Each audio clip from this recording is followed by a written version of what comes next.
Right, good afternoon everybody. I think we're going to kick off because we know that time's going to run away with us.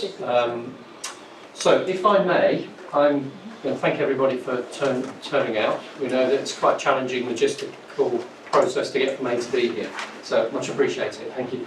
The three of us to introduce. I'm the bottom here, I'm Mark Bush, the Head of Commercial Development at Thales, and more importantly I have two colleagues from the UK, Nick Woolley and Ian Snowley, and both of you guys have roles and responsibilities beyond the library. So as you can see by the job titles here, Dean of Students and Director of a Student and the Library means that, it would be fair to say the library is not quite a part-time role. I mean that in the nicest possible way. It can sometimes feel like that, yes. Yeah, you have clearly responsibilities beyond the library. At least a day a week. So what I want to do very briefly, I picked up this morning and I thought the quote in here from Chris Ferguson was probably quite a nice little segue into what we're going to talk about. Ian and Nick are going to talk about creativity and strategically about the supporting students, academics, library when it comes to course digital resources. His article, Chris's article from Murray State University in here really touches on some of the things that I think are relevant for what we're going to talk about this afternoon. And maybe, perhaps in the context of this session, you could consider what Ian and Nick are going to talk about in the context of these four things. Stimulus for collection management, the need to surface the value that the library has to the teaching and learning community, the university more broadly, and of course your students and their learning experience. And perhaps not least the affordability agenda that's very prevalent here. So think about perhaps both of what the individuals are going to say here in the context of those three or four things, if I may. So enough from me. We've only got 40 minutes, so I'm going to hand over initially to Ian, who's going to pick up with the presentation. Okay, thank you for that, Mark, and thank you again. We're very conscious of how complicated and how complex this conference is, so you've made it here. What we want you to do now is stay to the end, and the reasons why we want you to stay to the end are essentially these. Now, these are the kind of key issues for us in higher education in the UK, but we fervently believe from what we've seen and what we know about what's happening in the US, that if these aren't your key issues now, they probably will be your key issues very soon. So this whole way that higher education is changing, and that's changing in a global context, the way the library fits into that and the roles it takes on, and they pick up on the point that Nick and I have wider roles than the library, but crucially, this whole piece around putting students at the heart of learning and what that means for scholarly reading, for learning and the student experience, which, as we'll talk about, are extremely key things in the UK. And within that context, just show you where we believe Thales Aspire and digital resource lists have taken us in the UK and what they've delivered. And we'll talk a little bit through that from our experience, some of the experience of our users, both students and faculty, and then wrap up with a view of where that might go, and hopefully, if the timing works, give you some time for questions and a bit of discussion if we can do that. But before we do that, a little bit of background is always helpful, because we are the strangers here. So I just asked Nick to talk about his institution. Thanks, Ian. So I think higher education in the UK is similar but different to the US. But basically, my institution would be considered probably quite big by UK standards. We've got about 30,000 students, very international. We're based in Newcastle upon Tyne, which is in the northeast of England. Like a lot of UK universities, we started off in the 1800s. Before that, Oxford and Cambridge had a monopoly, they had a cartel, so no one else could get in on the act. And we've got 4 faculties. We do pretty much every subject apart from medicine. We've got campuses in London and Amsterdam. And the library, as Mark and Ian have indicated, isn't very standalone. It's part of what we call a super converged directorate. So as well as the library, I look after student wellbeing, employability, what we call student progress, which might be a bit like student affairs, and so on. So it's quite a big piece. And our library is 24/7. We have something called customer service excellence, which is a kind of a UK government standard around customer service. There's an emphasis there on not just being information experts, but also delivering actually something which is constitutes a real service. And we're very streamlined. We don't have subject librarians, which I think may be a bit unusual compared to some academic libraries in the US. And we don't have our own front line. So if you come into our library, you won't see a reference desk or a customer service desk or a borrower desk. We share that with another thing we have for all our student-facing services, which is also in my portfolio. So we try and organise ourselves around students. Just collection figures, if the numbers count, we've got about 500,000 print books, almost twice as many ebooks, journals, databases, all the things you have over here too. Ian? Okay, and just to look at that from a Lincoln perspective, I did spend some time trying to find out if Abraham Lincoln came from Lincoln. Sadly he didn't, so I won't go there. But again, we're similar to Northumbria in terms of our founding, but actually we are both, as institutions, considered new universities founded post-1992 as a university per se. And that gives us a much stronger focus on teaching than it does on research, even though research is key. I won't go through the details, but you can see we're kind of broadly similar. Lincoln is a bit smaller than Northumbria, but we do the same things. But I do have subject librarians. I deliberately wanted to put that in. Subject librarians are fab, and they have an important part to play in this reading list, resource list thing. But our scale is a little bit smaller, and that reflects just our origin and the nature of the institution. So back to you, Nick. Thanks, Ian. So we talked about the changing landscape of higher education, and this is a really key context for what we're talking around with digital resource lists today. Again, I suspect it's similar but different over here, so you might have to do a bit of translation in terms of what this feels like to you. But it's pretty clear to us, and this isn't hyperbole, but definitely we're experiencing a level of change we haven't had in a quarter of a century. It's happening very quickly. It's quite challenging to institutions. There's an expectation that not all universities will make it. They won't all be financially sustainable. And we've had new legislation nationally. We've got a new national regulator that's playing very differently than the old rules allowed. And there's a big drive to marketisation and competition. So we're being a lot more competitive. We're competing for students. Students pay. That's where we get a lot of income, as well as from research funding.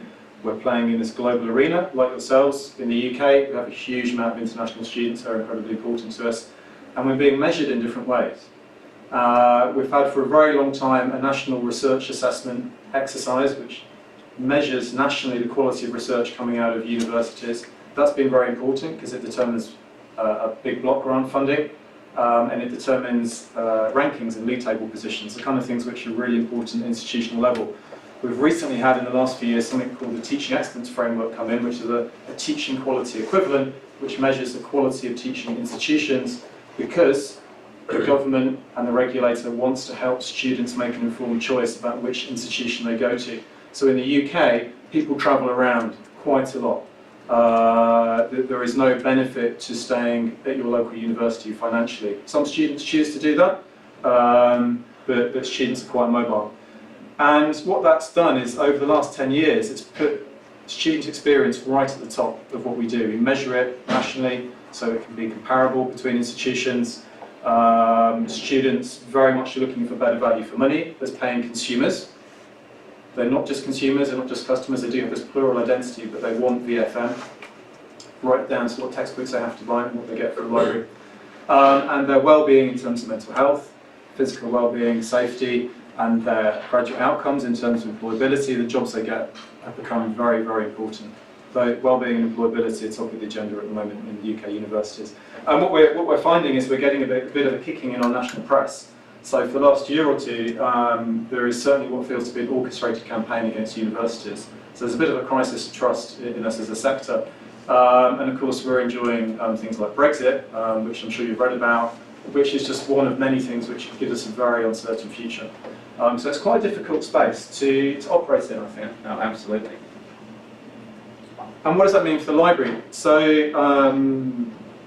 you know, we've probably had this ongoing existential crisis for some time in the UK, but we're thinking very hard across all academic libraries about what our identity is, what do we do in an institution, what value do we add, and thinking really going from a position where we probably had, you know, very strong independent library missions to actually aligning with what our institution does. So, you know, my library doesn't have a mission beyond what any library would seek to do. We don't articulate a specific one. We're there to support the institutional mission. We're there to support the institutional strategy, so we align with that. That works out fine because we can do a lot to help, and it's a good strategy. But basically we're thinking on how we deliver value above and beyond the normal things that we might often think about, more operationally about how much does a thing cost, what do we get out of it, so how much does a journal cost, how much is it used, that's fairly transactional, that's input output. Let's look at what outcomes we can help create or contribute to, what impact can we measure from our activity, which isn't just about the library. So how can we help students stay the course, keep on track and do well? How do we help our institutions in these national quality assessment exercises, which really can be a critical success factor for the sustainability of the organisation? How do we get involved in things like educational analytics, learning analytics? How do we make ourselves prominent and add a lot of value? So, you know, more than ever, we've got this multifaceted role about being information experts, being a service provider, being a partner on campus and above campus, and we have to be very responsive. So I think one thing that Ian and I might say we're feeling, and the context we're in, is that we've got to do more and better for less. And we've got to do it yesterday. Yeah? So there's this huge pressure. So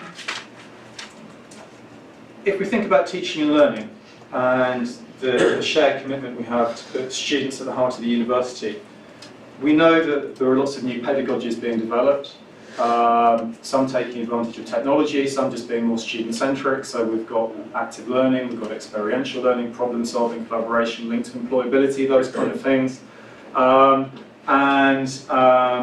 We know that the library is well positioned to do what it does traditionally in a new way around skills and space and content. We know that students still think reading is an important learning activity. You know, you can't really learn without reading. And we know that they want to have good value for money. We know they want to consume services and have a relationship which is trusted, but probably a bit more like they're getting outside of education. So if you're delivering a digital service, is it like the best of what's out there on the web? We know faculty don't want to be administrators. Faculty want to have great services that really support them, allow them to do their teaching and their research, and they want to have a few more insights in terms of what their students are doing. Are their students engaging? Are they actually reading? And so on. And our institutions want us to focus on strategy and add that value and think about the things which are bigger than just we're being a library, and so on.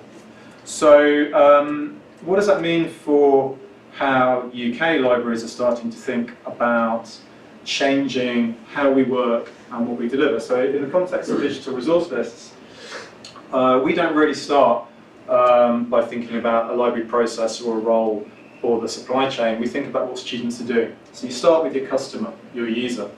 And this table here is just an attempt to show the framework at my university for how we deliver scholarly resources through the library in a way that's integrated with the pedagogy and also business processes and funding and so on. So I'll talk you through it very briefly.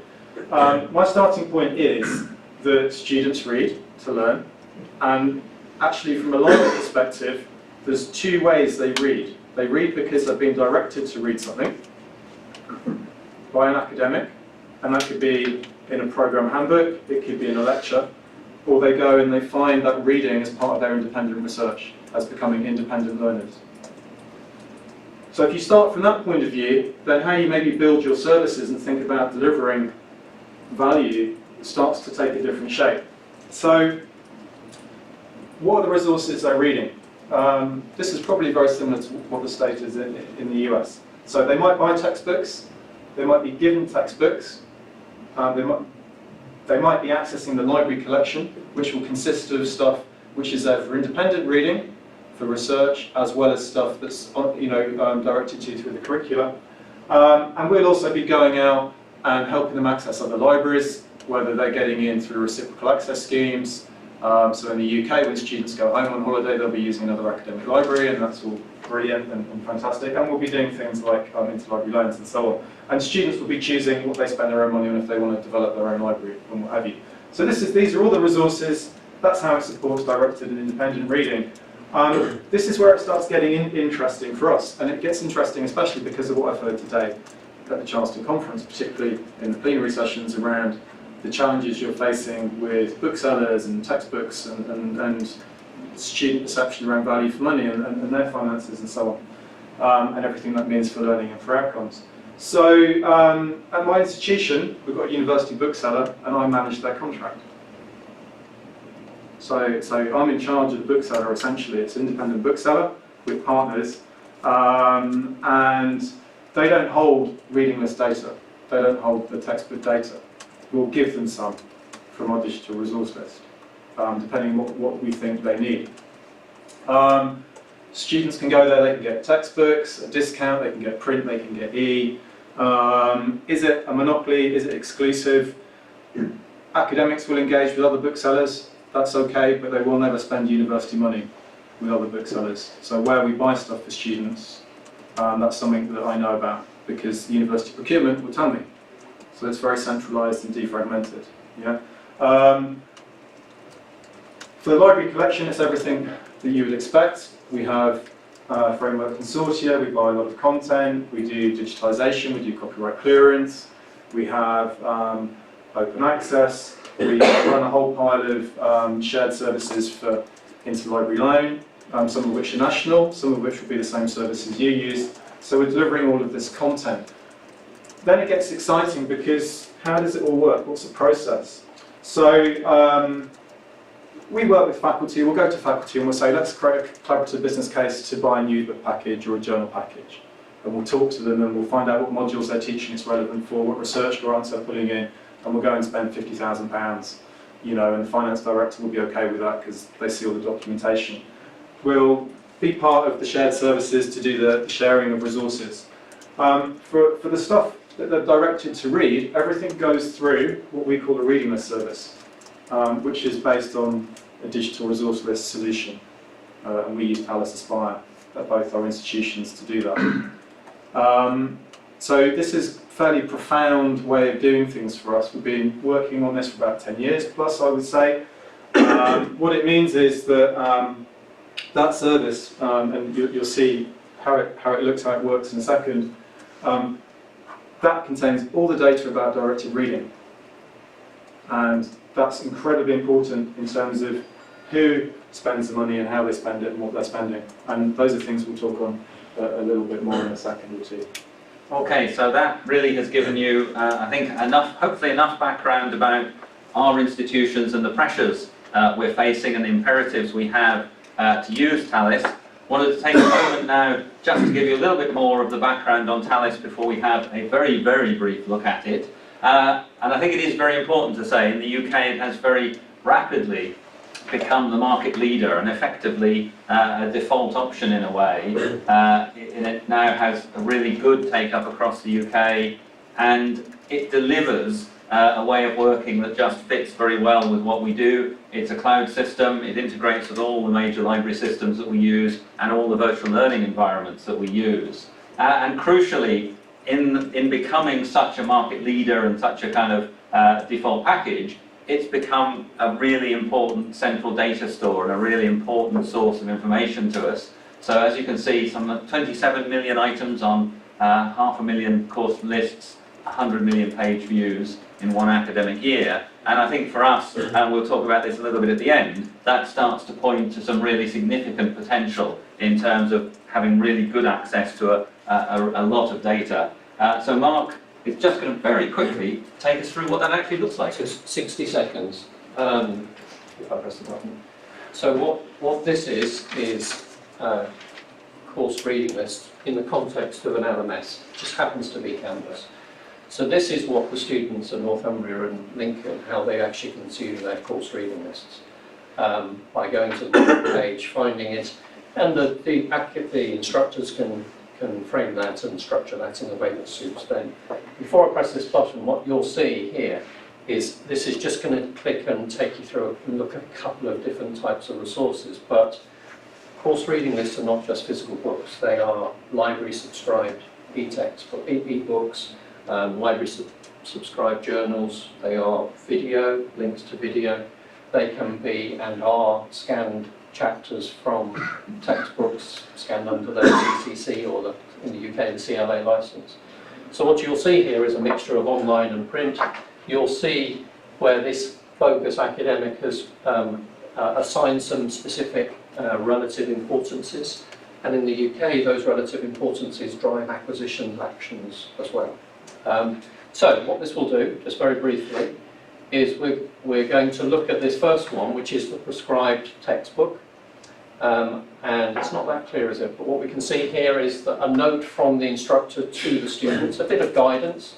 We can see the students can get one of the 4 copies that are available in the library, and they can assign a reading intention, so they can manage their course reading if this is substantial. The second one here is a scanned chapter. So the library has scanned, at the request of the instructor, a chapter to make available in the e-reserve, or the equivalent of the e-reserve. This is clearly not the real chapter, it is a dummy of that, but it's showing the seamless single sign-on access that the students have. And the final one is a link through to an open access e-journal article. That could be a library subscribed journal article, of course, but actually wanting to show something on screen, we've chosen an open access article. And again, they can choose the reading intentions. Saying that, final one is a YouTube video that is linked and wrapped in Talus Aspire. It will take us out to that. And maybe the only thing to point out here is the academic can highlight particular parts of the video that are worthy of attention for the reason, for whatever reason. Look at minute 2 to 3, because it's going to cover the concept of A, B, and C. And again, the student can annotate the reading intentions. So that is a quick visual of the experiences that the students have. And I think I start off on this one. So I think one critical thing you hopefully have already appreciated is, though Lincoln and Northumbria are both new universities, both focused on undergraduate teaching, we aren't exactly the same institution, and it's a truism that no 2 universities are exactly alike. That's why we have lots of them, because they all have their characteristics according to their history, to their student body, to their faculty, to lots of things. So what we wanted to do with this slide is just put together some ideas of how the 2 institutions actually differ when it comes to using Talus. And I think we really want to do that just to stress that Talus for us is very critically a learning and teaching tool, and it's not a rigid way of working. It's a tool that gives us functionality that allows us to kind of make it work in our institutions. So if we look on the left, you can see at Lincoln we're a smaller institution, so we're a bit more experimental. So we actually did a pilot implementation and then worked to build institutional support. We've had Talus since 2012, but we never really mandated its use at that stage. We encouraged it, and then we started to work to implement it as part of our validation processes. And actually it was only this year that we had a formal policy where it says a reading list must exist in Talus, and you shouldn't go off and do word things and all of that. But even without that policy, we're now at a point where at least 80% of our credit-bearing modules have a reading list. There's clearly work to do on that other 20%, and there's always a little bit of debate, as I'm sure you're used to with faculty, about what's a really good reading list. But we feel that that has taken us to a very nice position and has really made Talus an integral part of what we do. And over to you, Nick. Thanks, Ian. So Northumbria is similar but different. We've been doing it since 2013, and I'd had the great opportunity of using Talus Aspire at another institution before, where I learned a lot about how to make it work, how to make reading lists work in the digital context. So we had a bit of synchronicity because I reorganised the library back in 2013 too. And I mentioned we don't have subject librarians, and that's because we've got a different structure from a traditional library.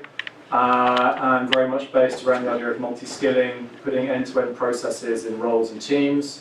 So if you think about what a reading list service would encompass, you've got a need to engage with faculty, to work with them, do desk-side support, get that data out of their heads, find out what they're telling students to read. You've got to be able to acquire print books, e-books, you've got to be able to digitise, you've got to then be able to manage, report and do all those things. So that's just one role, repeated through a team, with one team for me. And that's been really critical to our success because, again, different kind of library setup. Very early on, we took it to our education committee. We had senior academic support. They wanted to mandate it. And we said, we'll keep that mandate in our back pocket and we'll just do a Hearts and Mind campaign and really get the engagement with faculty, because we can convince them that we can give them the support to show them how great this is.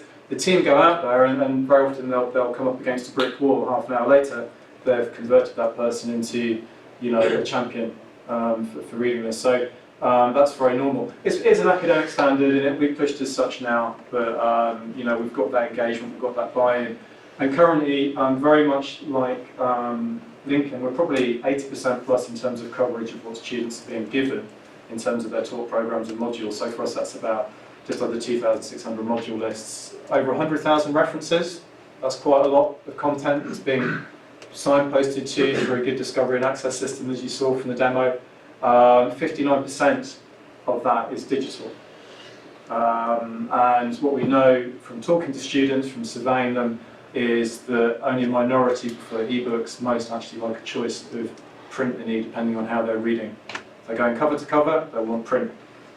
If they want to be offline because they don't want the distractions, they want print. If they want to search something, they want an ebook, etc., etc. So reading lists are very good, because as you saw from Mark's demo, it can be very blended in terms of the format to support the reading preference. And we've had growth since 2013 in terms of student usage of 30 to 44% each year. So almost 1.5 million page views last year will go up this current academic year. The point there is this is a very big part of what we do. It's a very big part of how students access their reading and how we deliver it in a very different way.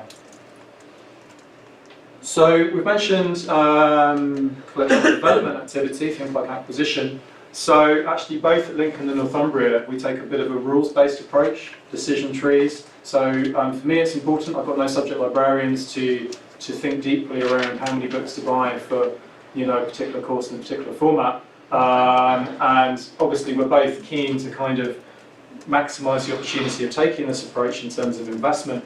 So we're really taking a more business-like approach to getting the right content in the right amount. So for example, and this is actually a screenshot of what we use in Northumbria. It's not Ian's tree, that's too much to show on one slide, I think. Definitely. But if you're buying a book and you're buying an ebook and a print book, then the number of copies you put on the shelf of the print book, which would be multiple copies because you might have 80 students borrowing them, that number of copies will diminish if you've got an ebook available online, because some students will be going to the ebook instead, etc., etc., etc. And Mark talked about importances. So academics, when they create a reading list, which is very intuitive, they drag and drop using a bookmarklet in their browser. It could be from Amazon, it can be from a library catalogue, very easy. They can say this is essential reading, this is recommended, this is further reading.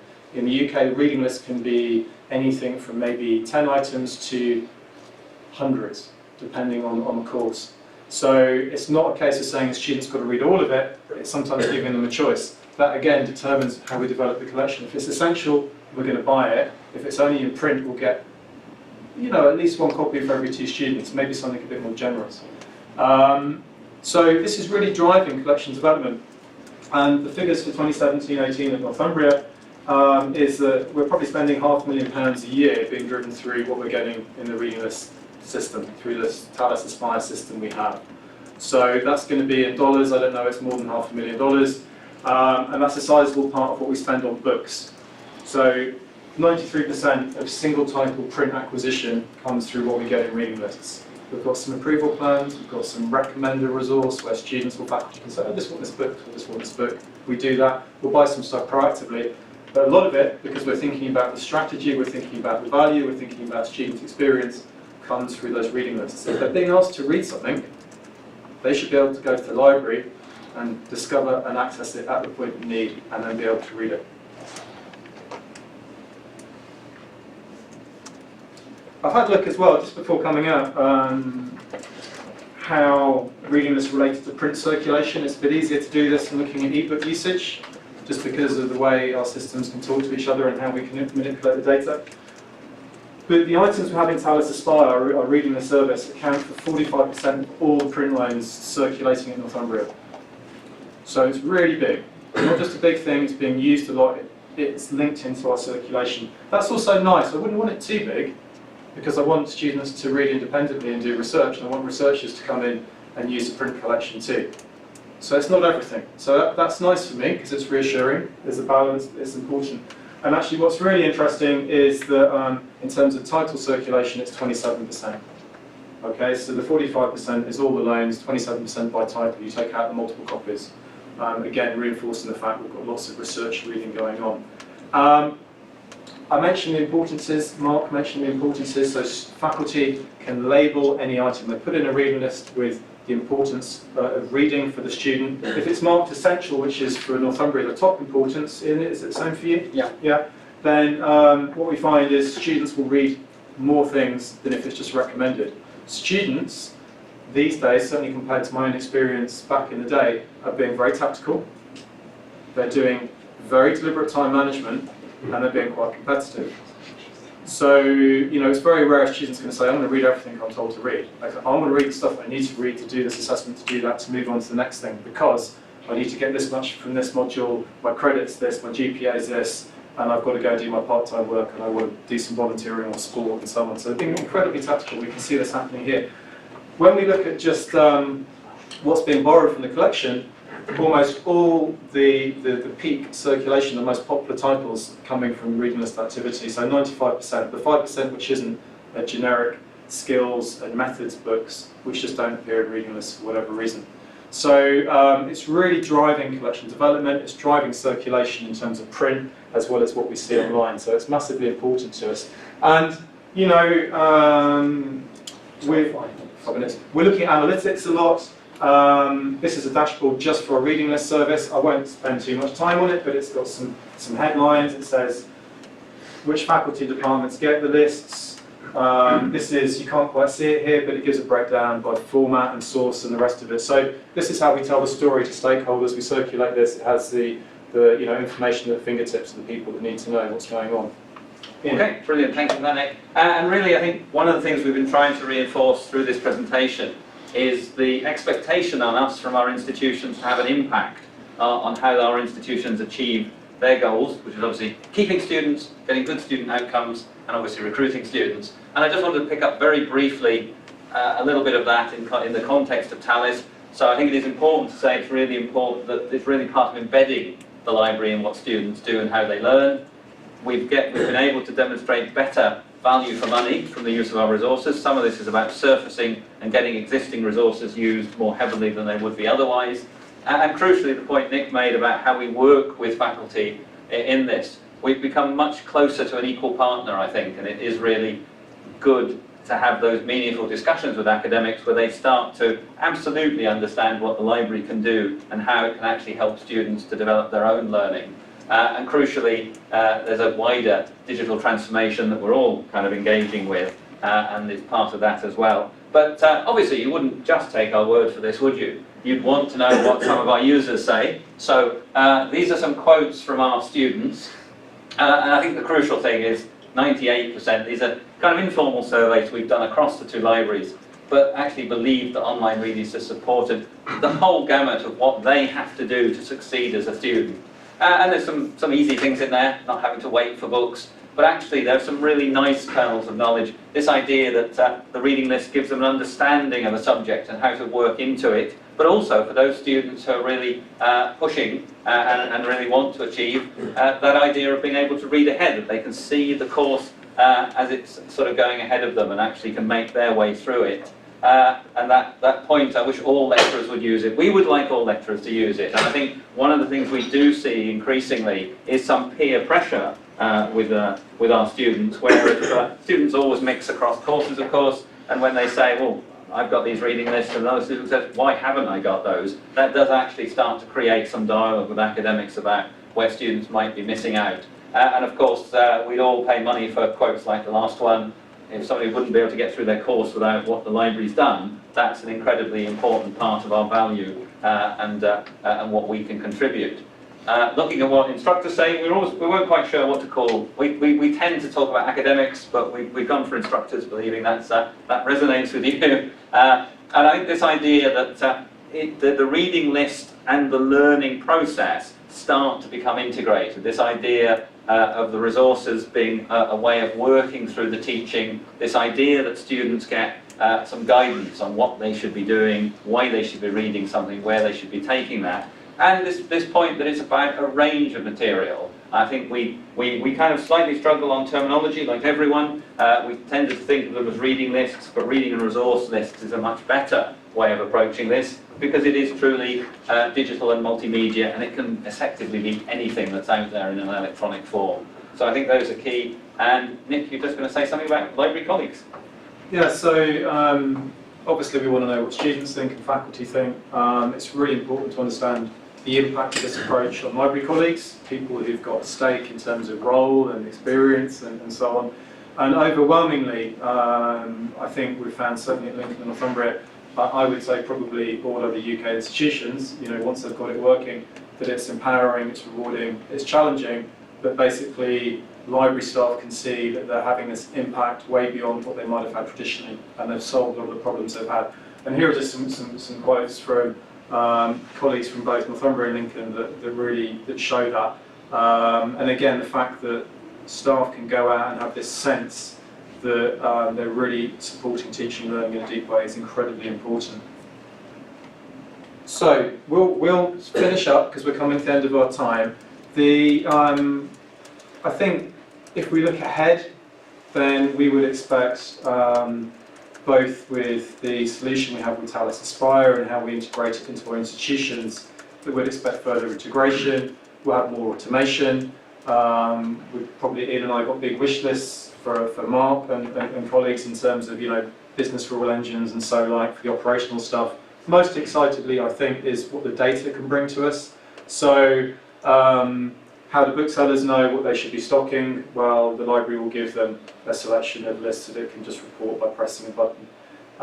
We've got a national negotiation around turning textbooks into e-textbooks where they aren't already. How do we do that nationally? Most universities now have got Thales Aspire, so you press a button and you say, here are the top 100 textbooks which are essential, but we don't have as e-textbooks, so can our national negotiators go and run with this? That kind of stuff is easy. For me, getting that place at the table in the institution is about how we can share student activity data to support their well-being and their engagement with their course. So I know there's a difference between the UK and US here, but at my institution, we put library data into our educational analytics platform, which is Civitas, which is an American solution. They see what students borrow, not the titles they're taking out, but they'll see if they're taking loans. That in itself is one of the most powerful predictors of if a student is going to be at risk. And I've got staff outside the library, but in other teams, who email students on the basis of what the analytics say, and those students find that beneficial. They're going to stay, they're going to be healthier, they're going to attain more because of that. Northumbria is working with Thales Education on reading analytics and getting that into our educational analytics platform too, because if just print loans can be so powerful, then engagement with a really rich learning resource like you've seen today will probably be really incredible in terms of supporting students. And again, it's all about saying, what are the challenges and opportunities facing the sector for libraries? How does this make us relevant to the institution strategically above those things which we're really concerned around, subscriptions and money and, things which are really, bread and butter but aren't going to be the headlines for the institution. So that's really what we wanted to say today. And we've just got this question at the end, which is, we'd love to hear from you in the time we have before we get kicked out. What are the opportunities and challenges for you in this space? I think we've heard some at the conference already. I don't know how they resonate with you. And I don't know if anything we've been talking about here would be relevant to the North American context and how your libraries work in higher education and how, if you've got a role outside of a library, how you work with colleagues in that sector too. So that's what we wanted to say. Thank you for listening. And thank you for staying to the end. And staying to the end. We're very happy to keep the conversation going as well after this session, so we're here till Friday. And those are our email addresses, and we are, I think, friendly, approachable people, so if you want to have a conversation, that's fine. Mark's here as well. Speak the same language. So, yeah. Sort of. So thank you very much for listening. Do you have any questions from the floor? as Nick said, if not, we're here, we're in the corridor outside. Can I just thank Ian and Nick for flying across the Atlantic at our request. You have jobs to run, university libraries to run, and other things to run, so much appreciate your time and attention. Thank you very much.